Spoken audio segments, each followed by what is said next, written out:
나 세상 기가 막혀. 소금단지가 재수 주는 겁니까? 언제부터? 소금단지가 언제부터 복을 불러다 일으켜주는 겁니까? 언제부터? 무슨 근거로?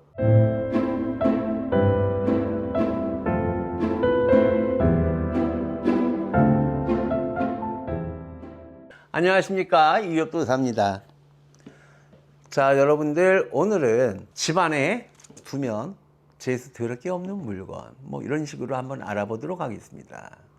자, 이왕이면 우리가 집안에 무엇을 두었을 때 재수가 있으면 좋겠죠. 또 재수 없는 물건은 쓸데없이 집안에다 들일 필요가 절대로 없죠. 그것도 우리가 돈을 주고 무슨 물건을 사갖고 왔어. 근데 재수까지 없어. 이건 더더욱더 말도 안 되는 짓거리를 우리는 한 거죠. 그래서 오늘 이 엽도사가 쓸데없이 돈지랄 하지 말자라는 뜻에서 집에 두면 안 좋은 물건들 알려드리도록 하겠습니다.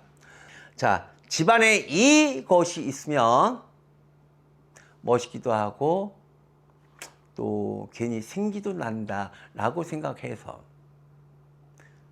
멋있는 화분을 갖다 놓는데요. 화분은 화분이어야지만 됩니다. 나무 갖다 놓지 마세요.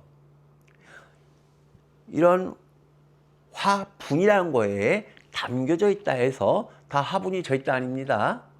큰 화분에다가 큰 대리석, 큰 돌로 만들어진 화분에다가 큰 나무를 꽂아 놓은 나무 기둥이 있는 정말로 1m 20 이상의 웬만한 애기들보다 큰 나무, 그리고 더 이 높이가 커지는 그래서 1m 50, 1m 60, 2m까지도 클 수 있는 이런 나무들 있죠. 이런 나무들은 절대로 갖다 놓는 게 아니다. 그것은 이미 목신이 깃들기 때문에 나무 길이가 커지면, 나무 크기가 커지면 목에 귀신이 깃들어질 수 있기 때문에 그렇게 되면 목신에 화가 생길 수도 있다. 그래서 인간의 생기를 뺏어 먹는 나무가 될 수 있다라는 말이 있습니다.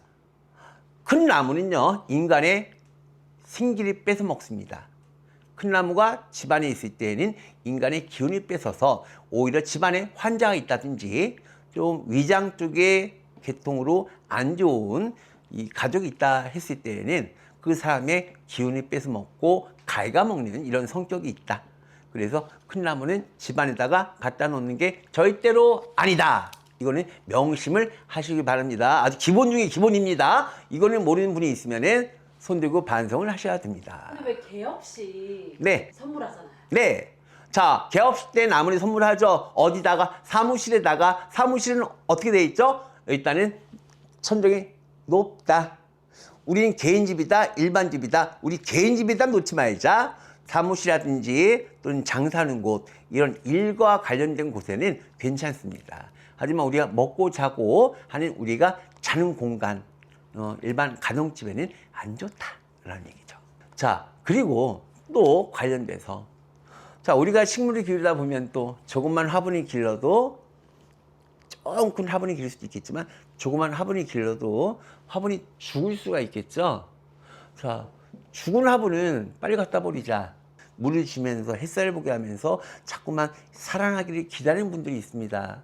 근데 그러다가 계속 안 살아나는 화분들이 있겠죠. 안 사는 화분들은 빨리 갖다 버리자. 죽은 생물에는 사기가 붙습니다. 죽은 생물에는 사기가 붙어서 오히려 인간들에게 더 안 좋은, 건강적으로 안 좋은 영향을 끼칠 수가 있다. 이것 또한 기본적입니다. 죽은 식물은 집에서 빨리 갖다 버리자. 머뭇거리지 말고 갖다 버리세요. 나의 건강을 해친다. 자, 그리고 우리가 일반 집에서 막 시끄럽게 부딪히고 싸우게 되는 원흉이 되는 어떤 그림, 사진, 이런 것들이 있습니다. 자, 일반인 집에다가 호랑이라든지 사자, 맹수의 사진이나 그림을 놓으면 안 된다. 왜? 맹수는 포효를 합니다. 옛말에요, 호랑이를 길에서 만났다가 호랑이가 포효하는 그 소리 듣고 귀가 멀어버리는, 귀가 막혀버린 사람들, 그리고 머리가 터져버린 사람들이 있다라고 할 정도로 호랑이의 어떤 그 표하는 그 기운 자체가 보통이 아니죠. 그 기운은요. 그래서 맹수의 사진과 맹수의 그림 같은 거는 집에 놓지 말라고 하는 이유가 집안에 포효하는 그 사진 그림이기 때문에 집안이 박살난다. 집안이 풍지박살난다. 집안에 시끄러운 일이 생긴다. 집안에 시끄러운 일들로, 시끄러운 사건들로 터져버린다.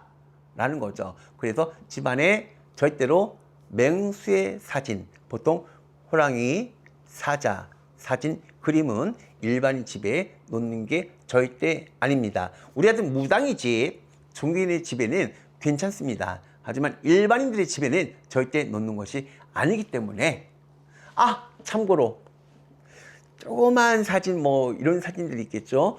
약간 조그만 이런 사진들, 이런 거는 그래도 괜찮습니다. 조그만 사진에 있는 그 입은 작으니까 괜찮을까요? 글쎄요. 그것까지는 좀 생각 안 했지만 제 느낌엔 조그만 사진 이런 거 찍은 거는, 동물원 사진 찍은 건 괜찮지 않을까 싶어요. 일반인 집에는 큰 맹수의 사진, 호랑이 사진, 사자 사진, 이런 사진은, 큰 사진은 절대로 걸어 놓는 것이 아닙니다. 자, 그리고 이엽도사의 집에 있는 이렇게 이쁜 멋진 호랑이 상 있죠? 자, 호랑이상. 카메라 클로즈업 해주십시오. 정말 멋있죠? 이쁘고요. 많은 분들이 탐내요. 정말 저희 집에 오시는 분들마다 너무 멋있다고, 너무 이쁘다고 하시는데, 일반인들의 집에는 절대로 안 됩니다. 아무리 멋있어도 절대로 사서 집에다가 폼나게 놓을 생각 하지 마세요. 사업장은 또 괜찮아요. 사업장은 괜찮아요. 사업장은 전투하는 곳이죠. 전쟁터죠. 사업장은 전쟁터예요. 장사터, 사업터, 이런 곳은 호랑이 사진 그림 있어도 괜찮습니다. 이상하지 않습니다. 일반 가정집 안 된다는 거죠. 일반 집에는 안 됩니다. 자, 그리고 또 이렇게 풍파를 주는 게 또 있습니다. 어떤 나라에서는 코끼리가 신적인 상징이다 하는 곳도 있어요. 예부터 코끼리는 풍파를 주는, 풍파를 불러오는, 안 좋은 기운을 불러오는 그 동물이 코끼리거든요. 코끼리가 아주 멀리서 우는 소리를 내고 바람을 뿜어내고 코로 물을 뿜어내고 하면은 코끼리의 그 소리가 아주 멀리까지 들린다 했어요. 그 코끼리 같은 경우도 풍파를 불러오는 이런 동물이라고 전해집니다.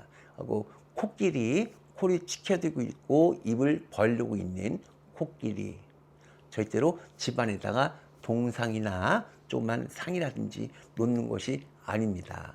코끼리는 코를 꺾고 있는 거는 놔도 됩니다. 코끼리 코가 올라가 있으면 절대로 집에 놓지 말자. 코끼리 코가 내려져 있는 거는 괜찮다. 하지만 코끼리 코가 올라가 있으면 절대로 집에 놓지 말자. 이것도 호랑이, 맹수에 더불어서 알고 계시기를 바랍니다. 자, 또 집에 들어오면 안 된다, 집에 놓으면 안 된다, 이걸 떠나서, 근데 이건 풍수지리학상으로 제가 말씀을 드리겠습니다. 가장 기본적인 거예요. 내가 집에 들어가자마자 정면에 거울이 보이면 안 된다. 내가 집에 들어가자마자 정면에 거울이 보이면 내가 그 집에서 나가게 되는 일이 생긴다. 내가 그 집에서 버티지 못하고 안 좋은 일로 인해서 내 집에서 내가 쫓겨나거나 내가 나가게 되거나 그 집에서 일원으로서 갈라지게 되는 이런 일이 생기게 되기 때문에 절대로 집에 들어가자마자 거울이 있으면 안 된다. 그 집에 있는 사람들이 분란이 많이 난다.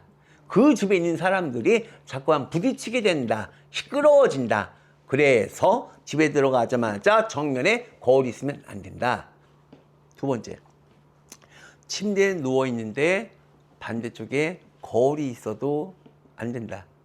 침대 맞은편에 거울이 있으면 안 된다. 침대 앞에 거울이 있다면 내가 이 집안에서 나가게 된다든지 내가 자면서 내 모습을 보게 되는 일이 생기기 때문에 자면서 내 영혼이 나가게 된다. 자는 내가 영혼이 자꾸 빠져나가게 된다.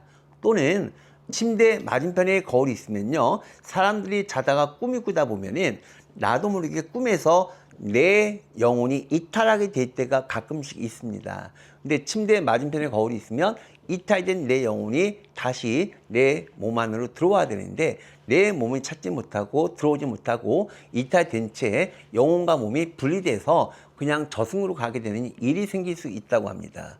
그래서 침대 맞은편에는 거울을 놓고 주무시는 게 아닙니다. 이거 꼭 명심하시길 바랍니다. 그리고 이거 너무나 하고 싶은 말인데 언젠가부터 너무나 유행이 됐죠. 어느 날 갑자기 장사하는 곳을 가봐도 현관 밑에 소금단지가 있고요. 세상에, 이제는 일반 가정집에 가도 현관 문 안팎에 소금단지를 놓고 사는 분들이 계세요. 와, 거기다가 뭐 이건 제가 말할 건 아닌데 이 무당집에 가도 현관 앞뒤에다가 소금단지 놓고 있는 데도 있으니까 하물며 뭐 법당 위에다도 소금단지를 놓고 있는 분들도 있긴 하더라고요. 하지만 뭐 남이 법당 놓고 얘기는 내가 안 하겠습니다. 가정집 그리고 장사하는 곳 사업터에다가 소금단지 놓는다. 내가 물어봤습니다. 이 소금단지 왜 놨습니까? 무당들이 재수 들어온다고 놨대요. 이 소금단지 놓으면은 복이 들어올 거다, 재수가 들어올 거다 하는 사업이 더더욱더 잘 될 거다 하는 뜻으로 소금단지 줬다고 하더라고요. 나 세상에 기가 막혀. 소금단지가 재수 주는 겁니까? 언제부터? 소금단지가 언제부터 복을 불러다 일으켜주는 겁니까? 언제부터? 무슨 근거로? 소금, 뭐 고춧가루 이런 것들은 어떤 안 좋은 것들을 갖다가 걷어주는 거, 뭐 부정 쳐준다 이런 의미로 굳이 생각한다면 얘기를 할 수 있겠습니다. 소금단지요? 무당들이 제일 많이 쓸 때 언제 쓰냐면요, 돼지 세울 때 많이 씁니다. 네, 사지 세울 때 많이 씁니다. 그 뜻은 부정한 거를 좀 걷어준다, 청정하게 해준다, 요 뜻일 뿐이다. 요 뜻일 뿐이다. 요 뜻일 뿐이에요. 하지만 치운 다음에 거기서 바로 그냥 비껴놔요. 걷는다 하더라도, 청정하게 해준다 하더라도, 부정을 쳐내준다 하더라도 바로 그 자리에서 소금이라든지 고춧가루 다 치웁니다. 거기다가 앞을 가로막게 놔두지 않습니다. 계속 놔둔다면 거기 뭘까? 부정이 계속 붙어 있는 곳이 아닐까 싶은데, 제 생각일 때. 내가 생각할 때 소금단지 그냥 앞에 놔둔다면 계속 이 부정도 만지고 저 부정도 만지고 요 부정 만지고 저 부정 만지고 하다 보면 부정만 계속 낀 소금단지가 되지 않을까 싶은데, 그럼 좋은 게 뭐 있을까요? 언제 버리죠? 그냥 계속 모아질 거야 아마. 그래서 더더욱더 나쁘지 않을까 싶습니다. 절대로 재수, 복을 불러일으키고 들어오게 하는 게 절대 아니다. 필요할 때 안 좋은 거, 지저분한 거를 걷어줄 수 있는 역할을 해주지만 소금단지 역할이 재수나 복을 일으키는 건 절대 아니다. 그러니 제발 문칸에서 치우자. 뭐 이쁘다고 뭐 좋다고 거기다 놓습니까? 제발 치우자. 정말 찝찝해서 치우는 것도 조금 꺼림직하다 싶으면 좀 안 보이게 좀 이쁘게 좀 머리 가려놓자. 화분이나 뭐 여러 가지 많이 있죠. 좀 다른 걸로 좀 가려놓으세요. 자, 지금까지 이위엽도사였습니다.